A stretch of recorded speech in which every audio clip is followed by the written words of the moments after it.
All hostages will be back on Monday. President Trump promises the first phase of his 20-point plan will be complete. Israelis, Gazans, and mediators celebrated, but very hard work remains. From delivering humanitarian aid to establishing a government and rebuilding. Is a road to peace being built or temporarily repaired? I'm Andrea Sankey, and today's newsmaker is the Gaza ceasefire deal.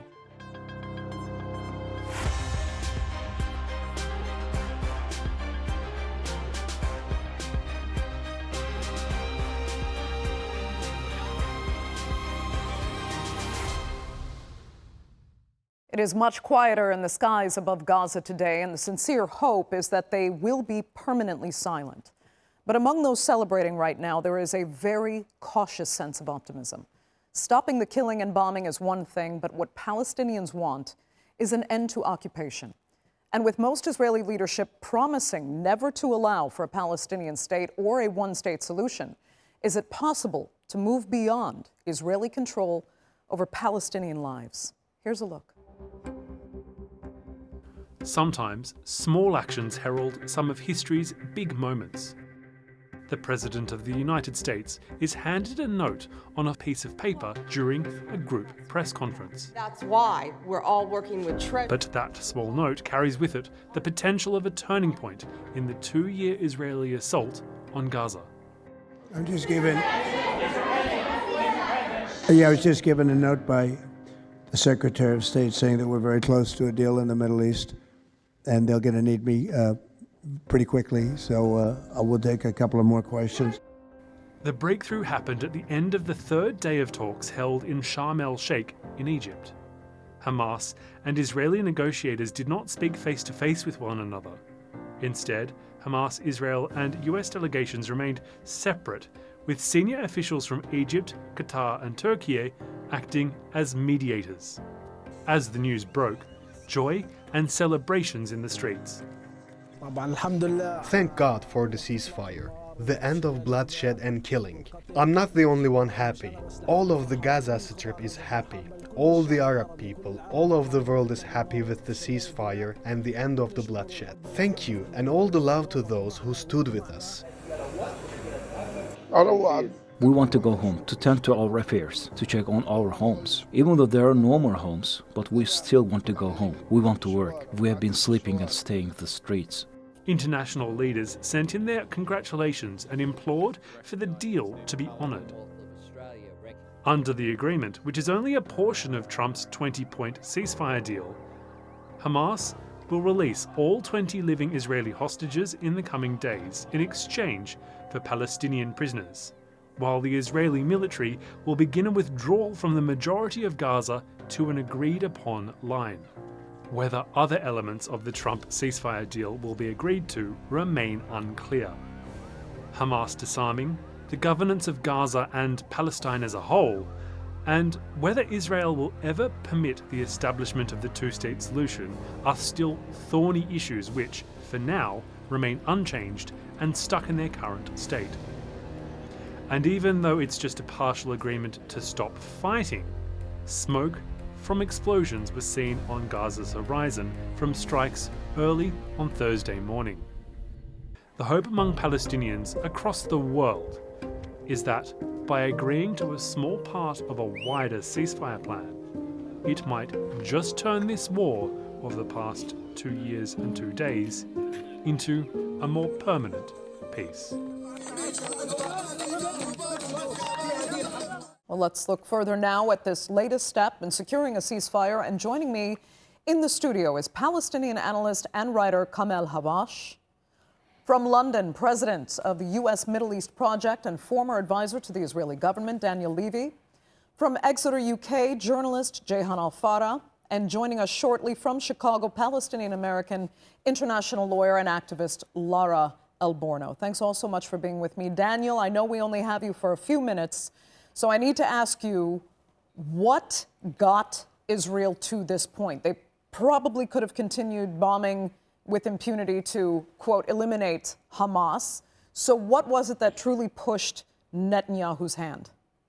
Well, I think there's a sense that, especially after the overreach of the Israeli military strike in Doha, Qatar, and the American umbrage that that induced, that Trump made this move and that Netanyahu couldn't say no to him.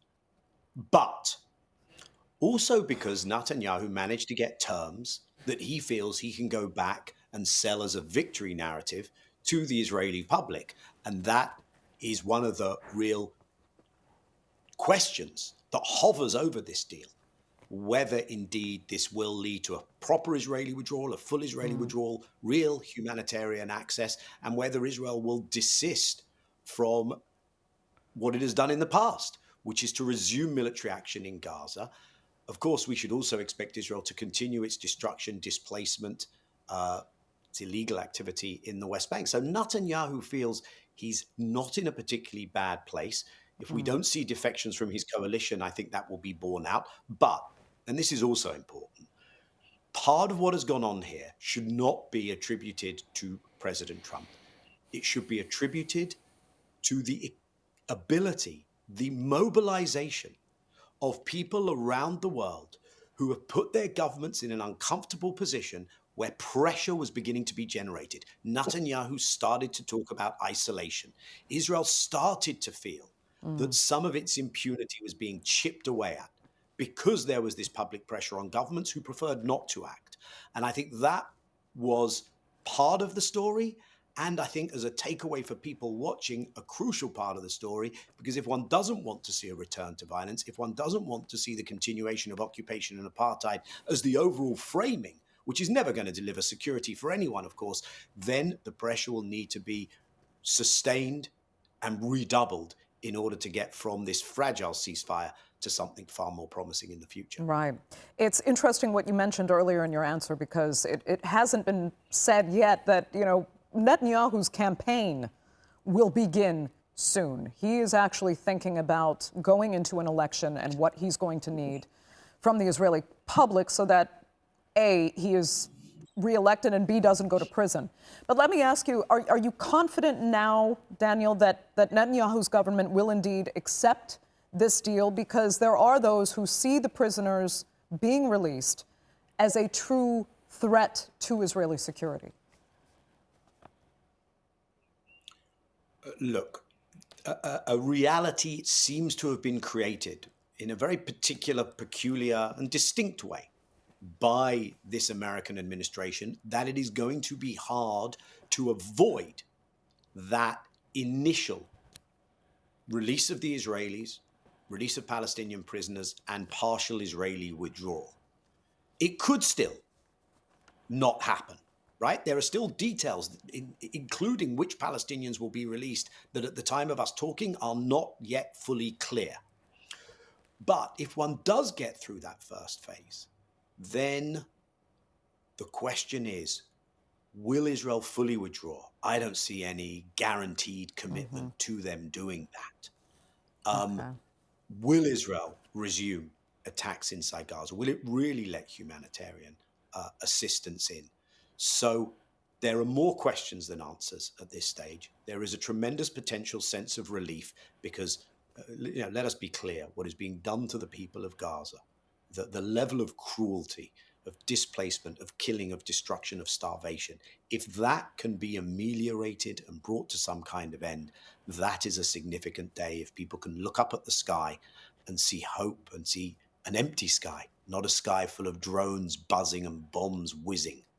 And if those Israelis can get their family members back and the Palestinian prisoners are released, then we live to fight another day to try and secure that much better future. Netanyahu will, as you suggest, start his election campaign. I would think if it happens, Trump visits, speaks in the Israeli parliament, embraces Netanyahu. And let's remember that in that true social media posting, Trump did not mention the word Palestinian. And I think the attempt from Netanyahu will be to say, it's my victory narrative. The Americans are with me. There's never going to be a Palestinian state. He keeps saying it. And it will be for others to challenge that and to hold him accountable. Because normally when genocides end or are paused, people don't say, well, that was very good. Now let's get back to business as usual. There is accountability. And accountability is going to be key here. Daniel, unfortunately, we have to let you go, but I truly appreciate you at least taking the time to speak with us for this portion of our program. Thank you so much. Thank you, and apologies to no worries. journalists. Let me come back to the studio then, Kamel, because, yeah, if this first phase is indeed completed, talk about where the Palestinians will stand, especially if Hamas, in this case, has absolutely no leverage left. Will they be completely eliminated from the equation once hostages are released? They have said that they don't want to be involved in ruling in Gaza. But what I've heard over the last couple of days is a lot of talk about there are bits in the plan that Hamas has said they are for the Palestinian people. We will be part of that, but we're not going to lead in Gaza. And that means that the Palestinians now, and specifically Mahmoud Abbas, must call unity talks between the Palestinians so that they speak with one voice with the Americans, with the Israelis, because that doesn't leave them with any excuse not to. So, for example, the unifying voice in Palestine is the PLO as an entity, which can be criticized. But this could be the time to say we will come together as the various factions through the PLO to conduct these negotiations. As I say, Hamas is definitely weakened militarily and politically, but it is still the organization they're having to negotiate with after 2 years of trying to completely eliminate it. I want to talk much further about the potential leadership going forward. But first, let me ask Lara, with this first phase, okay, the killing stops, the bombing stops, but will it move past that, or is this just a pause in the cycle? Because as Daniel mentioned, we have to consider the level of cruelty that he cited and that everyone is fully aware of, and that the fact that they've only just survived. That's what so many Gazans are looking at right now, sheer survival. But when they come to terms with their survival, they'll see what's really left, what's been taken from them, and the fact that they're still trapped there. You know, I'm not sure with this first phase that the killing will stop and starvation will stop. If you recall, substantially the same agreement was signed already in February 2025, and Israel unilaterally decided to violate that ceasefire agreement and not the phase in March 2025, and was put under essentially no pressure to go back to implementing that agreement. So while I have to have hope that this late agreement will provide some sort of relief to the Palestinian people in Gaza, if it can save any lives, then certainly that is worth it. But I have to share the same pessimism or perhaps skepticism that was expressed by Daniel a moment ago, that, you know, I'm not really sure if Israel will be put under enough pressure to comply with its obligations under this agreement, which, let's be very clear, even if it complies with its obligations under the agreement to withdraw from parts of Gaza and to scale up the entrance of humanitarian aid in Gaza, these obligations are largely short of what's required under international law. It must withdraw from all of Gaza, from the entire West Bank. It must dismantle its apartheid system, and so on and so forth. So there's a lot of questions here, as Dan. Okay, Lara, I need to apologize. We're having a lot of problems with your audio, but we did get most of what you were saying. So let me move on to, no worries, let me move on to Jehan, because as I said, we need to talk about leadership, and in particular Marwan Barghouti, the former leader of the Fatah party. He has been in prison for 2 decades now. Do you believe, Jehan, he will be released and that he is right now the most feasible leader for what should be a new Palestine? Well, look, if the conditions are there, Marwan Barghouti does have moral authority, popular legitimacy, and broad respect. He could serve as a unifier. I mean, I heard earlier Kamel talking about unity talks. and it is badly needed right now. He might also help, refocus the struggle towards political justice rather than perpetual crisis and sort of reactive warfare. Now, having said that, first of all, I think it's highly unlikely that Israel would agree to his release, given his prominence and his perceived sort of ability to lead Palestinians to self-determination and freedom. That's exactly what makes him such a threat. He's credible, popular, and unlike many in the current leadership, he still sort of commands real respect among the people. Israel knows that. If Marwan Barghouti were free, he could unify the Palestinian movement in a way that others couldn't. And that's precisely why his cell door will probably stay locked. But he's also not a silver bullet. I mean, even with Barghouti, the challenges are enormous. The entrenched power dynamics inside Palestine, the occupation, the political fragmentation, the constraints imposed by Israel. There's distrust between the factions, the sheer scale of humanitarian and infrastructure collapse, both in Gaza and in the West Bank. It would also all depend, I suppose, on not just the Palestinian politics, but also on how Israel and the regional powers and the global actors would view him.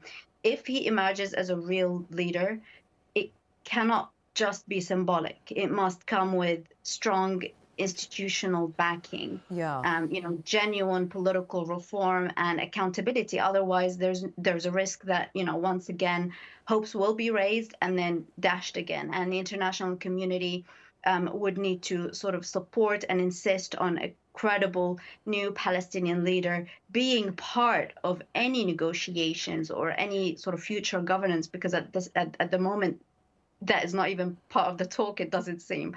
Right. Also, pressure on Israel and others for accountability, war crimes investigations, not simply rhetoric, but actual practical support. Indeed. So, Kamel, especially since the comparison between apartheid South Africa and Palestine has been made so many times, is it possible to see Marwan Barghouti become the Nelson Mandela of the Middle East if he's released? He might be, but on the Israeli side, you will have someone like Netanyahu. Whereas in South Africa, you had a leader in South Africa, de Klerk, who himself changed. That's quite an important, it's not just about who rules the Palestinians. Because let's face it, let's assume Marwan Barghouti is released and he goes to the Muqata'a as the leader and he tries to rule. Israel says security cooperation must continue. The taxes you will not get unless you're doing enough for us. So in other words, they would want him to slot into what Abbas has been doing. And the hope is he doesn't, and that he actually leads the Palestinians towards freedom. So the challenge for him is enormous. And when we saw his pictures, when Ben-Gvir went and visited him in his cells, he didn't look very well. So, in fact, it may be that he's not well enough. I don't know, but we have to take that into account. And it has to be down to the Palestinians to elect him. That is another issue. Let's not forget that since he's been in prison for 20 years, there are lots of Palestinians coming up to being able to vote who don't know who Marwan Barghouti is. No. So there are so many unknowns. But one of the things I'm hoping will happen very quickly is that independent journalists will go into Gaza and start telling us what has happened. Because I fear that is going to be so horrendous that accountability has to come straight away and the isolation of Israel must be complete. Yeah. Unfortunately, it looks like we've lost Lara. So, Jehan, I'll come back to you. And to ask on the leadership question, how much you would fear that this, we're describing a best case scenario here if someone like Marwan Barghouti is released and there is a somewhat clear leader defined, at least to go on a ballot. The other alternative is that this could fall to the so-called international administrators that are laid out in this plan, including Tony Blair and President Trump heading up the Board of Peace, with few or potentially no actual Palestinian voices.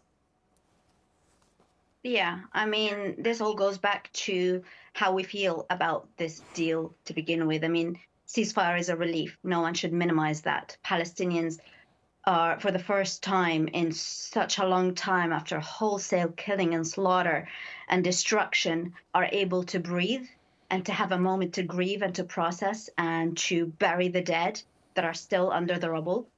But I mean, let's be honest, this announcement is being celebrated in some circles as a peace plan.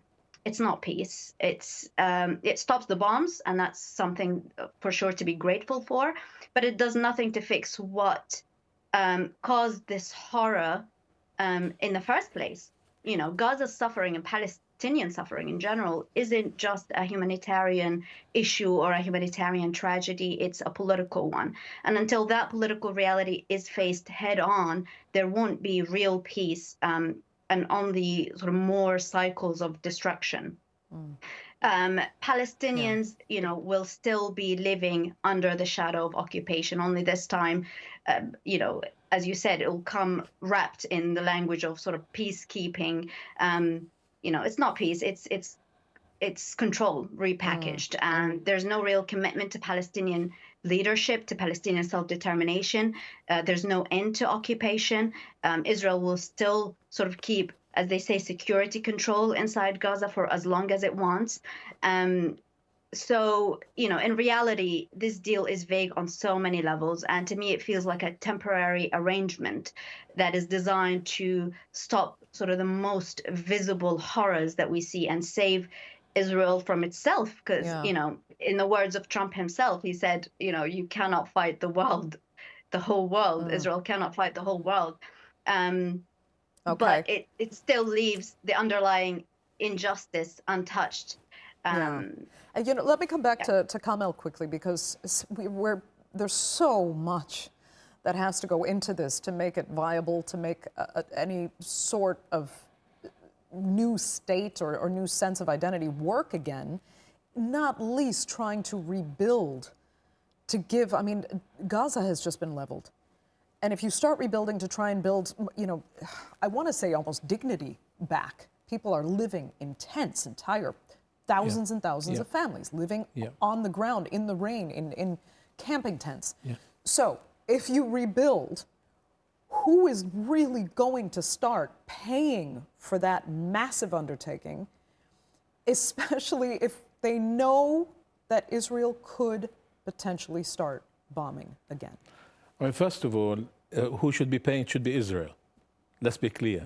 And if not Israel, then the United States, but we know that Trump, because they were partners in this, let's be absolutely clear. So this is where I think reality will dawn on the people of Gaza. That Trump has been describing. He says, you know, who would want to live there? But at the same time, I think that the fact that Trump is behind this in a strange way will encourage people like Qatar and the UAE and others to say, okay, because he is the person who stood in the Knesset, if he does on Sunday, and said this is the end, it's not going to happen again, we're going to go to a final peace agreement, etc., which is way off the where we are now. I think there could be more willingness to do it. But I think finally the Arabs and Muslims will look at their brothers and sisters and say, we must help them. How can we sit back? We you know, let's face it, they didn't do much in 2 years to help the Palestinians. Now all they want are homes, hospitals, schools, and there's a lot of it. Then I think that is the responsibility that falls on them. So, Jehan, I'll finish with you. You know, we can't forget that Trump, for as absurd as it might sound to some people, he has a development plan for Gaza in which he will build his own business there, something that looked not dissimilar to Las Vegas along the Gaza coastline.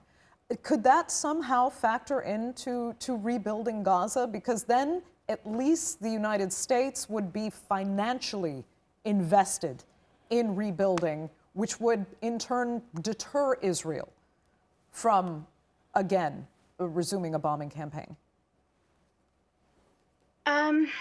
But what are the prospects? Rebuild Gaza, okay, and then what? And then what? I mean, if we look at the deal right now, there's so much that is vague, that is not clear. Like, will the siege actually be lifted? will Gaza be able to control any of its borders, for its people to trade freely, themselves, govern themselves, their fate? Will I left Gaza about a decade ago, more than a decade ago now, will I be able to go back at least to visit, to touch the rubble of my own family home, to rebuild, see if any of the photo albums of baby me can be salvaged from the rubble? Will I be able to take my children to see their homeland? Will Palestinians in Gaza be able to visit the West Bank and come and go? I have family in Ramallah. They can't go to Gaza. They're from Gaza. They can't go to Gaza. And Gaza, well, Gazans can go to them. So will Gaza remain a cage? And, you talk about investments and rebuilding Gaza, but what is the wider picture? That's what's missing from this deal.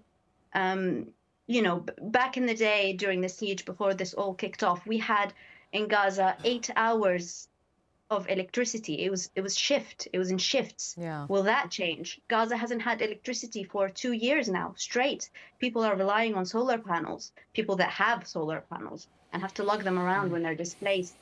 So in reality, this deal is vague on so many levels. Jehan. And Yeah, unfortunately, we're going to have to leave it there. I'd like to thank you really so much for being with us, Kamel, of course, as well, and our viewers for joining us. Remember, you can follow us on social media, and do be sure to subscribe to our YouTube channel. I'm Andrea Sankey. We'll see you next time.